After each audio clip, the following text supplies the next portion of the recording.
You recently wrote this: John Cleese, very well known in Australia, is condemned for saying an obvious true thing, that London is no longer a British city. Of course he is, you said. One of the things that makes it un-British is that speech is no longer free there. What did you mean by that?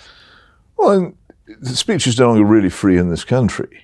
There are places, I have freer speech than most people because I have the great good fortune to be a national newspaper columnist with occasional access to broadcasting. And therefore, it's to some extent, I'm paid to speak freely. But anybody who works, particularly in the public sector, or anybody who works for the public sector or in politics, lives under a constant threat of being destroyed, perhaps in a Twitter storm or perhaps simply because they've said something which a colleague regards as in some way incorrect. And the great enforcement of speech controls in the modern West is not done in the crude, protestable, old-fashioned way of sending people to prison for saying the wrong thing. It's done by threatening their employment, and so threatening their livelihood and threatening their family. That's what keeps people in line. In any workplace, particularly, and on an awful lot of broadcast networks, a single slip into a breach of speech codes, and that's the end of you. Goodbye. So we don't have free speech here.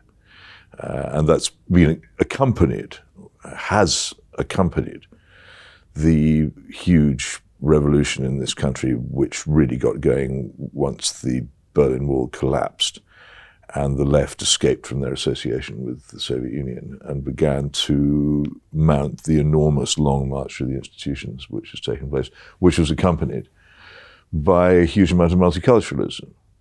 Multiculturalism was embraced, not because people particularly loved the new cultures which they were welcoming into our country, but because they didn't like the culture which they wanted to replace, and they saw this as a very good way of doing it. And therefore anybody who complained about multiculturalism would be falsely accused of doing so because of racial bigotry. And once you've been accused of that, then you've had it anyway. The conflation of race and culture seems to have got us into a situation where the most appalling epithets are thrown at people to silence them, and the cost is reasoned and rational discussion. Yes, but the people who are engaging in this, in many cases, don't particularly want reasoned or rational discussion. They just want to silence opposition to what they're doing.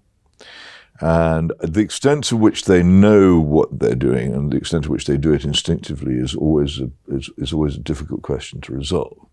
My own view as a former Marxist-Leninist is that there is a large number of people now in the media elite, in the political elite, among lawyers in the academy, particularly in broadcasting and also in the schools, of people who quite consciously in the 1960s and 1970s embraced a revolutionary position.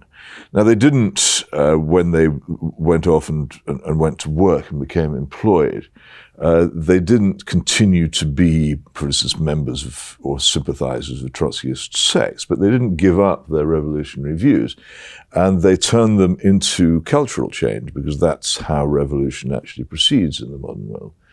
There's two things which have changed hugely in the past 50 or 60 years.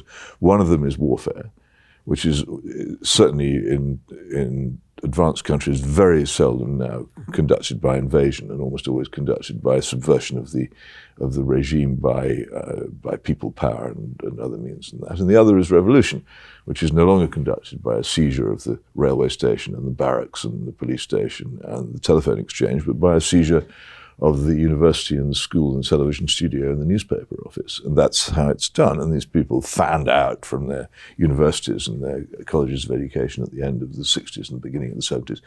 And they, sometime round about the 80s, they began to reach positions of importance. And then in 1997, they finally achieved what they'd really been dreaming of for a very long time, which was a government in this country which was sympathetic to them. And that was the moment of revolution.